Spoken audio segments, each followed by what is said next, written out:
आप सबको जोहार।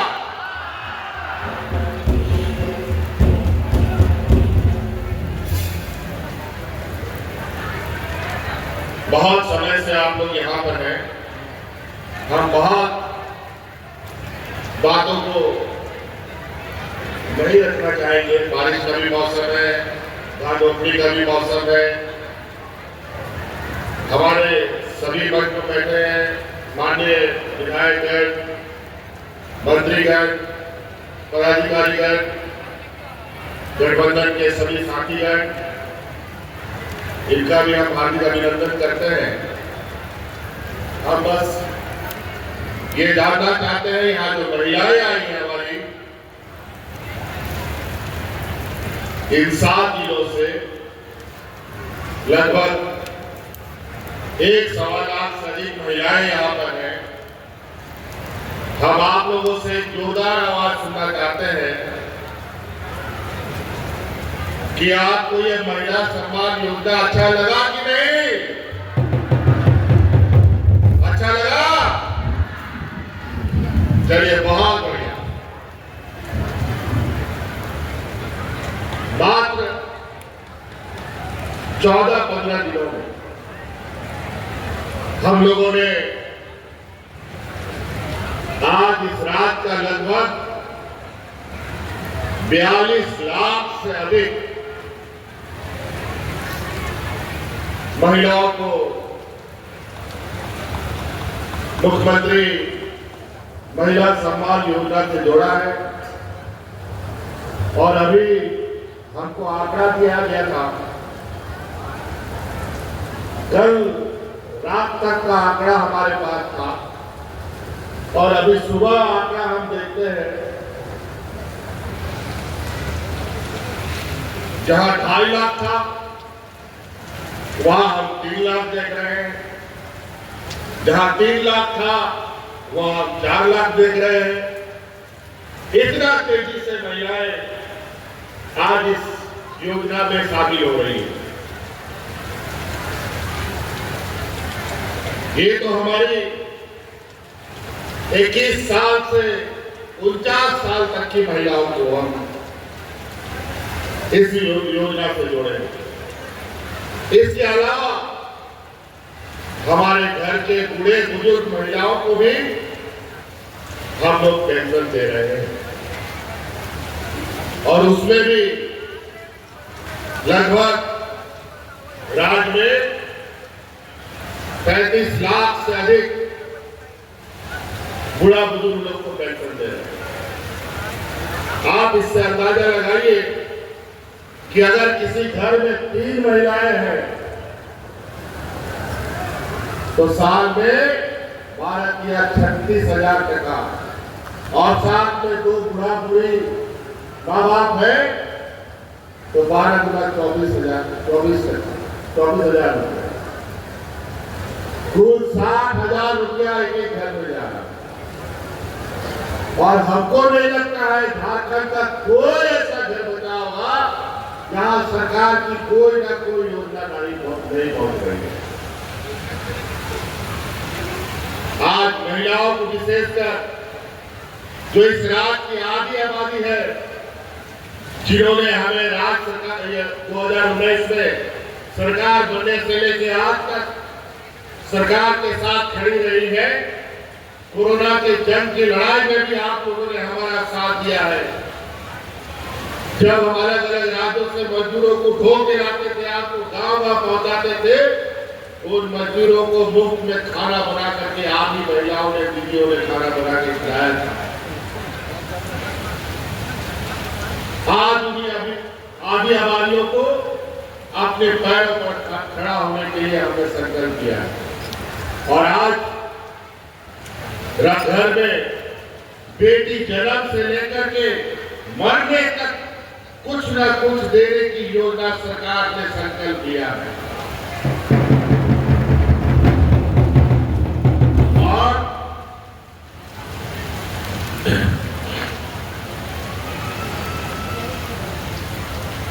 इसके तहत हम लोग लगातार काम कर रहे हैं। अभी तो 21 साल से 49 साल तक की महिलाओं को, फिर 50 साल से मरने तक की महिलाओं को जब तक जिंदा रहेगी उसको पेंशन देंगे। बूढ़ा बुजुर्ग के लिए पहले हम लोगों ने 60 साल का उम्र रखा था, लेकिन हमारे कार्यकर्ताओं ने, विधायकों ने, मंत्रियों ने, पदाधिकारियों ने कहा, और वैसे ये राज्य देश का सबसे गरीब और पिछड़ा राज्य है। यहाँ गरीब लोग सबसे अधिक रहते हैं देश में। यहाँ सामाजिक सुरक्षा सबसे पहला प्राथमिकता होती है और होनी चाहिए थी, लेकिन राज अलग होने के बाद हमारे विपक्षों ने जो सरकार चलाया उस सामाजिक सुरक्षा पर ध्यान न दे करके व्यापारियों की सुरक्षा में लगे रहे। इस राज्य के किसानों का ऋण माफी करने का उनके पास पैसा नहीं था, यहाँ के बुढ़ा बुजुर्ग लोग को पेंशन देने के लिए पैसा नहीं था, यहाँ के महिलाओं को पेंशन देने के लिए पैसा नहीं था, लेकिन अपने व्यापारियों का लाखों करोड़ों अरबों रुपया माफ करने का पैसा इन लोगों के पास था। और यहाँ के ना लोगों को राशन मिला, ना पैसा, ना रोजगार। आपको मालूम होगा 2019 के समय, 19 से पहले जब डबल इंजन की सरकार थी तो लोग यहाँ भूख से मरते थे। आम दिनों, सामान्य दिनों में लोग भूख से मरते थे। हाथ में राशन कार्ड लेकर के भाग करके लोग मरता था। लेकिन कोरोना जैसा महामारी आया, हाट बाजार, गाड़ी मोटर, काम धंधा, दुकान सब बंद। नौकरी चाकरी जहां बाहर गया काम करने वाला उन लोग को भी निकाल दिया। ऐसा महामारी आया और ऐसे स्थिति में भी हम लोगों ने एक भी व्यक्ति को भूखा नहीं करने दिया।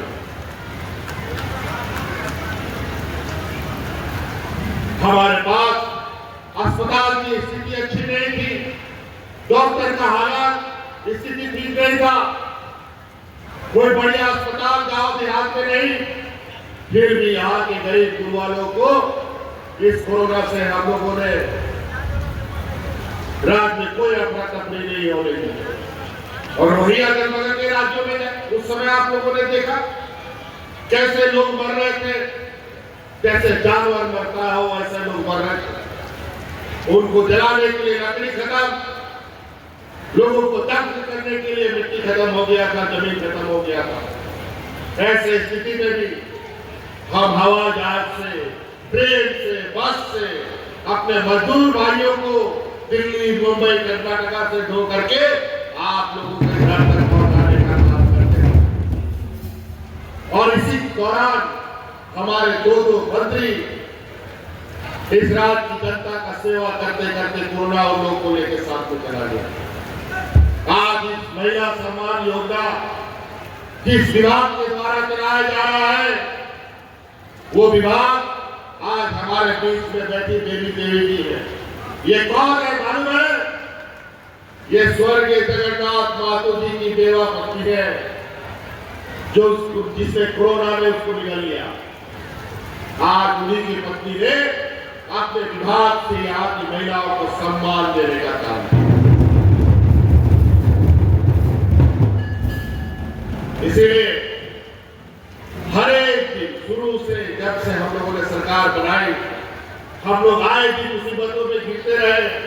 कोरोना जैसा महामारी, राज्य में खजाना बिल्कुल खाली, ऐसे विपरीत परिस्थिति में भी राज्य को मजबूती के साथ आगे बढ़ाने का हम लोगों ने काम किया। लेकिन इस बीच हमारे विपक्ष के लोग, भारतीय जनता पार्टी के लोग जिन्होंने 18-20 साल राज्य को हाथने का काम किया, ये लोग मेरे पीछे लगातार षड्यंत्र रखते रहे। झूठा आरोपों में इन लोगों ने कोर्ट कचहरी करके मुझे जेल में भी डाल दिया। 5-6 महीना वहां रहने के बाद आज हम आपके बीच में खड़े हैं। हाई कोर्ट से लेकर सुप्रीम कोर्ट तक इन लोग को लगता है यहाँ का आदिवासी मूलवासी सबसे कमजोर और मूर्ख होता है, इनको डराओ धमकाओ कोर्ट कचहरी पुलिस करा दो तो इन लोग कभी आवाज नहीं उठा सकता है। लेकिन इनकी गलतफहमी हाई कोर्ट और सुप्रीम कोर्ट ने भी निकाल दिया।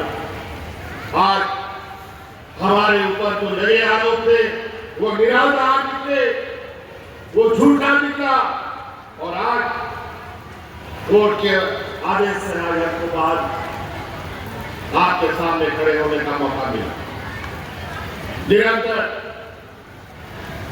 आप लोगों का, हमारे किसान भाइयों का ऋण माफी क्या बात करें, महिलाओं को सम्मान राशि देने का बात करें, बूढ़े बुजुर्गों का लाठी उनके हाथ में थमाने का काम करें, यहाँ के गरीब गुरबा लोगों का बिजली माफी करने का काम करें, या हमारे आने वाली नई पीढ़ी नई नस्ल को मार्गदर्शन करने वाली बच्चियां हो उनको सावित्रीबाई फुले योजना से आच्छादित करने की बात करें। आज गरीब गुरबा लोग सबसे अधिक गरीबी का आलम ऐसा रहता है कि महिलाओं के ऊपर सबसे अधिक बोझ पड़ता है। हमारी बच्चियां 10वीं 11वीं पढ़ती रही है, उसके लिए गुना ढूंढने लगता है हमारा हम लोग का गाँव का माँ बाप को। अब इसका जरूरत नहीं है। अब आप लोग अपना बेटा बेटी लोग को पढ़ाइए और आप लोग का बेटा बेटी लोग का पढ़ाई का खर्चा अब सरकार जा रही है। आज स्टूडेंट क्रेडिट कार्ड हमने लागू किया है, इससे आप अपने गरीब बच्चों को 15 लाख रुपया बिना किसी गारंटी का बैंक से दिलवाने का काम करेंगे। डॉक्टर बनाइए, इंजीनियर बनाइए, वकील बनाइए, पत्रकार बनाइए, IAS बनाइए, IPS बनाइए, उसके लिए सरकार पैसा देगी। आज नीति निर्धारण करने वाले लोग इस रात के लोग बहुत कम है, गिने चुने लोग हैं, और जो लोग हम लोग ऊपर चढ़ने का कोशिश करते हैं बार इतना काम खींचने का काम करता है कि काम करने में बहुत कठिनाइयां होती हैं। आज इसीलिए आप लोगों से ये आग्रह और सुनने आए हैं, ये महिला सम्मान अनवरत चलना चाहिए कि नहीं चाहिए? ये महिला सम्मान हमेशा चलना चाहिए। और हमारा ये संकल्प है, अभी 1-2 महीना के बाद यहाँ चुनाव होगा, विरोधी लोग आजकल तरह तरह का षड्यंत्र रखने में लगे हैं। यहाँ के नेताओं से यहाँ राजनीति संभल रहा तो छत्तीसगढ़, मध्य प्रदेश, असम के नेताओं को बुला करके या हिंदू मुस्लिम सिख ईसाई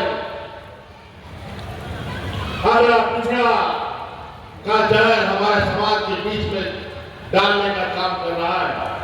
और विशेषकर महिला बहनों से हम कहना चाहेंगे, माताओं से कहना चाहेंगे, हमारा ये संकल्प है कि हर एक घर में आने वाला हमारा जो कार्यकाल होगा सरकार का, हर एक घर में 1-1 लाख रुपया पहुंचाने का हमारा संकल्प है, ताकि आपको आने वाला समय में अपने बाल बच्चा और खेती बाड़ी की चिंता करने की आवश्यकता नहीं है। योजनाएं तो हम लोगों ने बहुत चलाई, बिरसा हरित ग्राम योजना, पशुधन योजना, मुख्यमंत्री रोजगार सृजन योजना, आज गाड़ी जानवर हमारे मंत्री जी ने बहुत कहा। आज हमारे इस राज्य से बाहर जाने वाले मजदूर का भी सिर्फ झारखंड में रहने वाले लोगों को ही हम लोग नहीं देख रहे, बल्कि राज्य से बाहर चाहे वो बेंगलोर हो, असम हो, कहीं पर भी लोग काम कर रहे हो, वहां के लोगों का भी हम लोग झारखंड के लोगों का ख्याल रखते हैं।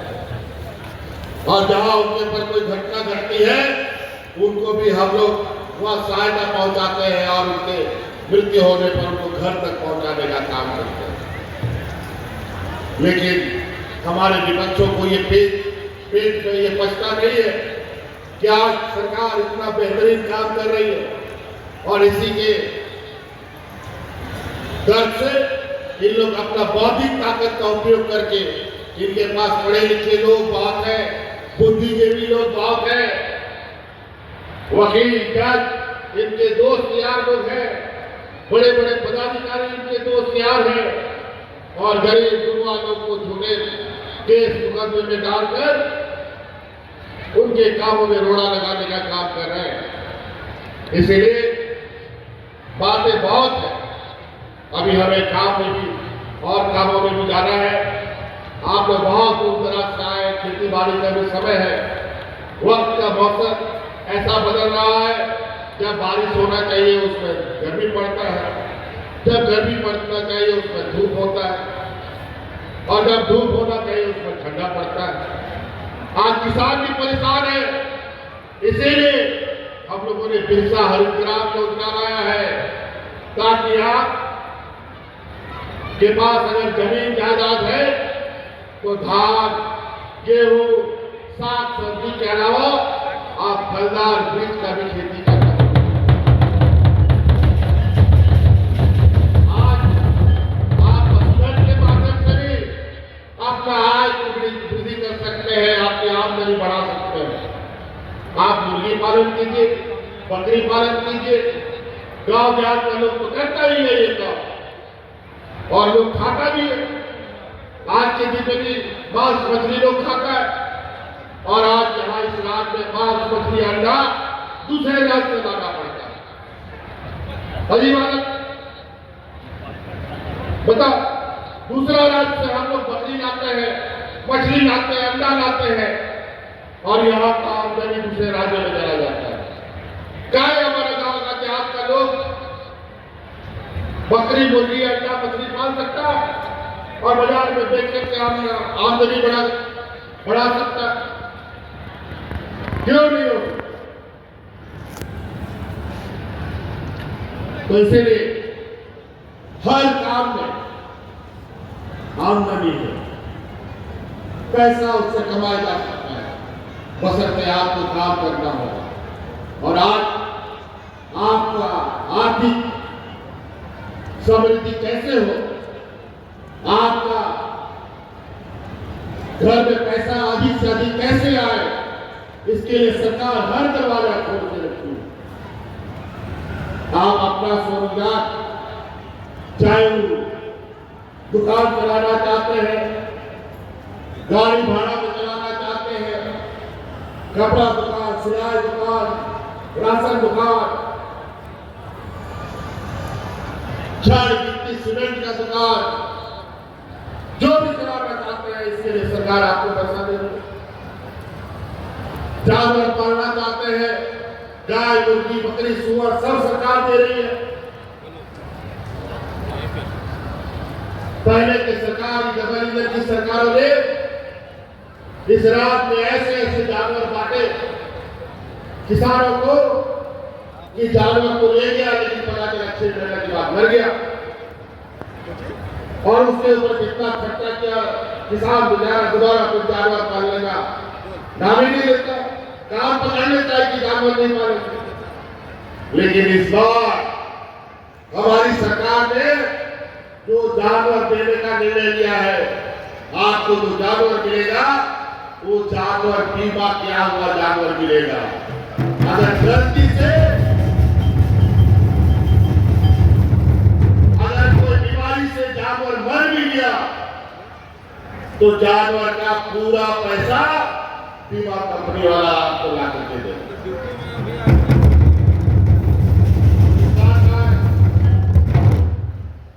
और बड़े लिखे लोगों के लिए हम लोग लगातार रोजगार